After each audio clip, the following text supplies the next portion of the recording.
Just beyond the North Cascades National Park is an RV campground that makes for a great base camp for all your outdoor recreation. Stay tuned to learn about this recreational wonderland. Welcome to RV Out West. I'm your host, Brooks. My Family of Four's base camp is located in the beautiful Pacific Northwest, and our RV adventures radiate out from there. Please grab a mug of coffee and join us as we discuss RVing around the American West. From sweet camping spots, gear and equipment, to tips and tricks, we've got you covered. We are RV Out West. In Marblemount, Washington, is Alpine RV Park. This RV park is a great getaway as well as a great gateway for outdoor recreation in the Cascade Mountains in Skagit County. With the Skagit River right there, you have paddling, fishing, and abundance of hiking opportunities. Plus, the North Cascades National Park is just a few miles up the road, so if that's your intended destination, then this RV park could be just the spot you're looking for. Recently, Alpine RV Park was purchased by new owners, and they have huge plans for the campground. Joining us on the show today is Lee Jennings, who is one of the new owners, and he shares with us about the park, what to do in the area, and his vision for the future of Alpine RV Park.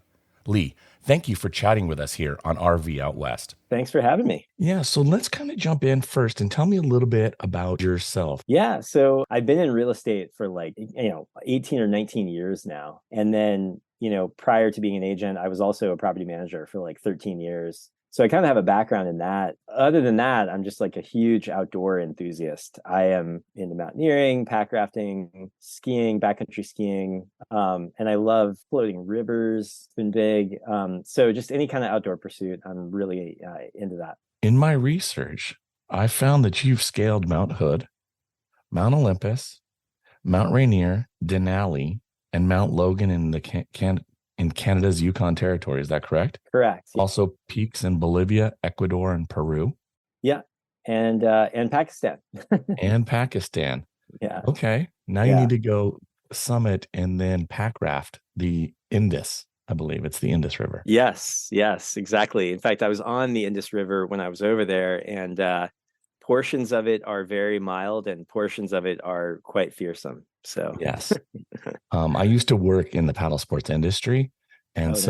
I've seen videos of guys pack rafting class 5 rapids in a pack raft. Yeah. Oh, yeah. Yeah. It's pretty wild. Yeah. Yeah. Pack rafting looks cool. Yeah. I've been down the Grand Canyon twice in a pack raft. And that's been amazing. That's one of my favorite trips. And so, yeah. And then you were a ski bum in Colorado. Yeah. So I did 6 seasons as a ski bum. I kind of made the rounds. I was in Crested Butte, I was in Telluride, and I was in Winter Park. Were you doing the van life working as a lifty thing, or were you still doing real estate at that time, or is this in the younger days? This was in the younger days. I mean, it's funny. My very first job in real estate actually was in the year 2000. I worked for a title company for a year.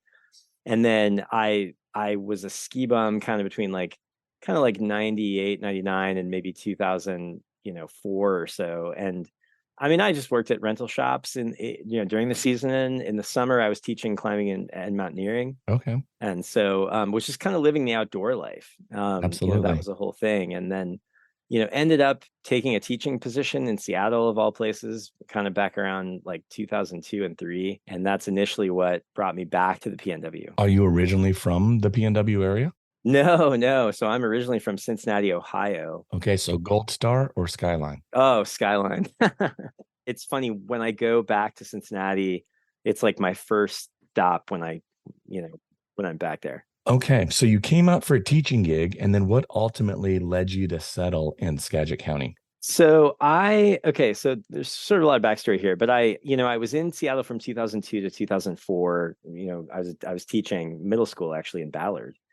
And then I ended up moving away again. I lived in Denver for 10 years. And then I lived in Jackson Hole, Wyoming for another 6 or 7 years, owned a business there. And then I moved back to Seattle in the spring of 2019 due to some life and work changes. Moving back to the city, I was like, oh man, it was kind of a tough transition, from living in Jackson Hole, a totally different place. And So I got back here and I was like, gosh, I want to keep doing outdoor pursuits. I would go up to North Cascades National Park. I would go up to Skagit County. And, oftentimes I would try to find places where I could car camp and stuff. And there'd be times when the park was just full. I mean, a lot of those campgrounds, as you're going up Highway 20 in the summertime, just get really busy. I love the area. I mean, I love the valley. Skagit River Valley, I think, is one of the most beautiful places I've ever been.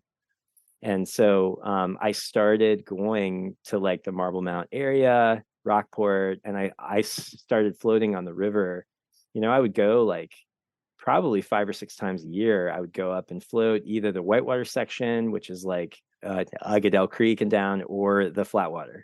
Interesting. Yeah, it's funny. Ever since I moved back here, I've been thinking about buying a property that was on one of the rivers. I floated the Skykomish, the Skagit, the Nooksack, the Hoh, the Queets, the Kalawa, like all these rivers that are all over Washington. And I was excited to be back here just because there's so much floating. I mean, Right. it's obviously, we have so much water here. And so I always thought to myself, man, it'd be so amazing to have a property that was, proximity to one of these rivers. Well, that's a great segue into telling us, why did you choose to purchase Alpine RV Park? So I started staying at Alpine RV Park in like 2019 and 2020 as a guest. And I sort of just like stumbled into it. It's a phenomenal location. I mean, we are like basically between the whitewater and the flatwater sections on the river. The local rafting companies, Triad and Alpine Adventures, both use that RV park as an area to stage and their guides, housing and stuff. So it's a great location if you like to be on the river, which I do. It's a big parcel. I mean, it's 6 acres. It's just open. I mean, there's 24 RV sites. There's 12 tent sites. I have always been a tent camper there. It's funny because I was an RVer as a kid. I mean, I grew up RVing with my grandparents on my dad's side. They were really into it. And then once I was an adult, I never really did it again. And then I've been tent camping forever, just based on all my outdoor pursuits and backpacking and climbing and all that other stuff. And so when I found this place, I was like, wow, I can get a tent site. It's $25 a night. I can get, that they have bathrooms, they have showers, it's proximity to the river. It's a great location. So I was like, this place is really cool. And then I'd go like kind of like spring and fall, 2019, 2020, 2021. And then this past summer, I was up there like in July or August. I noticed the for sale sign and I was like, wow, I couldn't believe that property was available. And I called the agent. I mean, I'm in the business. I'm a full-time agent. So I called the agent. He was with Keller Williams. And I just asked, I was like, I figured I'd call him and he would say, oh, it's already pending and here's when it closes, or it already closed and, the new ownership's taking over. I really saw a ton of potential. I mean, I was like, this property is amazing. It's all flat. It's right at the, the base of the mountains and it's across the highway from the river. And it's a great location on the river. And it's only like 5 or 10 minutes out of Marblemount. That's great. Yeah.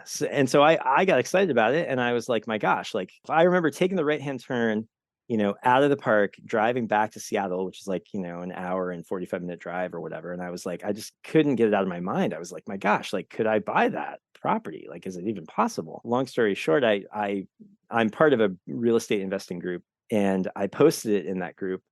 And I was like, gosh, I don't think anyone else is really going to even see the potential. And I was shocked that I had a lot of interest in the property right away. And I had somebody reach out to me from Texas who already runs RV parks, knows that asset class well.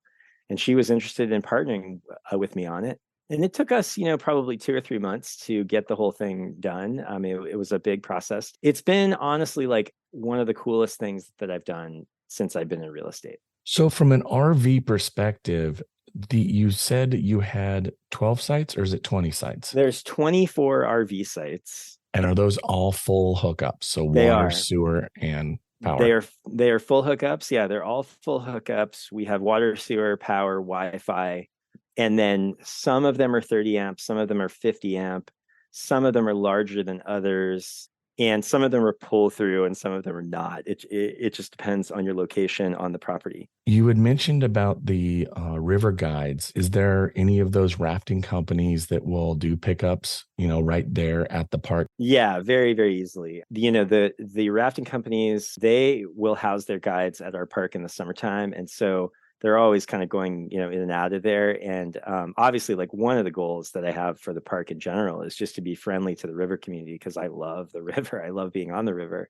And I love that they actually want to use the park day there. So, and I mean, like our park is only like a 5-minute drive from their traditional takeout on the Whitewater Run. So the location really couldn't be better. And how far are you guys up to the North Cascades National Park? Yeah. So we are about 10 minutes from the park boundary, which is like kind of the sign, like as you're driving up Highway 20 and you pass this sign, it's like this big, very notable sign. A lot of people, get out and take pictures of it, but that's the park boundary. We're about 10 minutes west of there. And then as soon as you cross over into the park, then you are heading up towards New Halem and Ross Dam and all that stuff. And, obviously there's like tons of trailheads and so much amazing outdoor access. What do you envision for the future of Alpine RV Park? So, we saw so much potential. And I think the goal over time is going to be we're going to put in more what I would call, I guess, temporary lodging. So yurts, potentially RVs that are available for rental, like Airbnb style. We're going to put in a pavilion at the rear of the property where we can do special events like concerts, weddings, and that sort of thing. We're going to do a summer concert series next summer, like maybe, Friday evenings, that sort of thing, where we can just have music at the park and really just try to optimize the property. I mean, it's a fantastic property. And in my view, it was kind of being underutilized. I mean, it was being run and, as an RV park, but it definitely needs some TLC, the facilities and that sort of things. And so just improving what is there and expanding on it, because we think it's just, it's such a phenomenal gateway to so many amazing places. And, if you're driving up Highway 20 in the summertime, you can't, you have to pass it. So we want to make it a place that people just love to come and stay and relax and go to the national park and be on the river.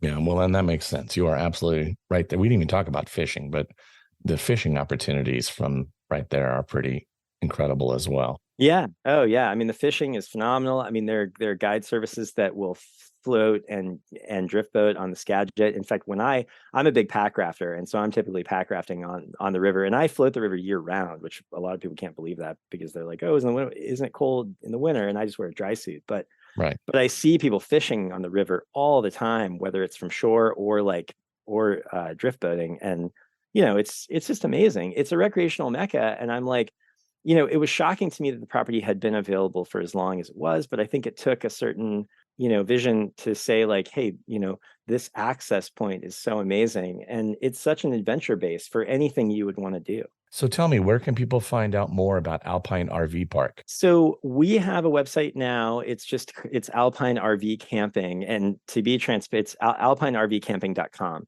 To be transparent, we are probably going to be renaming the park. It's somewhat confusing. There's another park over in Leavenworth that has the exact same name. And so we probably will rename it and rebrand it. The resort just needs a lot of love, and we're going to put that into it. And we're doing a lot of work behind the scenes right now to get ready for the busy season. That's really, really exciting. Well, Lee, thank you so much for taking the time to speak with us here on RV Out West. I really, really appreciate it. Thank you. Thank you. It's been awesome to be here, and I just appreciate getting the word out. Thank you so much for listening. If you have an idea for a topic you'd like me to discuss, please contact me via rvoutwest.com. I am also asking each of you to give RV Out West a follow on Instagram and Facebook, and to please share with other RVers about this show. Please subscribe to the show so you never miss an episode. Our next episode is a pit stop, and I'm going to share 5 free things that are a great benefit for RVers. These free items you may know about and others you might not. I hope that you find some great value in these ideas, so be sure to tune in next Monday. Thanks so much for listening to RV Out West. Join us again next week. Please like and subscribe to our podcast on Apple Podcasts or wherever you choose to get your podcasts so you never miss an episode. I sure would appreciate it if you left a rating or a review of the show. Special thanks to Scott Holmes Music for providing us the intro song, We Are One. RV Out West can be found on Instagram and Facebook, where you can interact with us and follow along on our RV adventures around the Pacific Northwest. So get out there, explore, and go see what's beyond the horizon.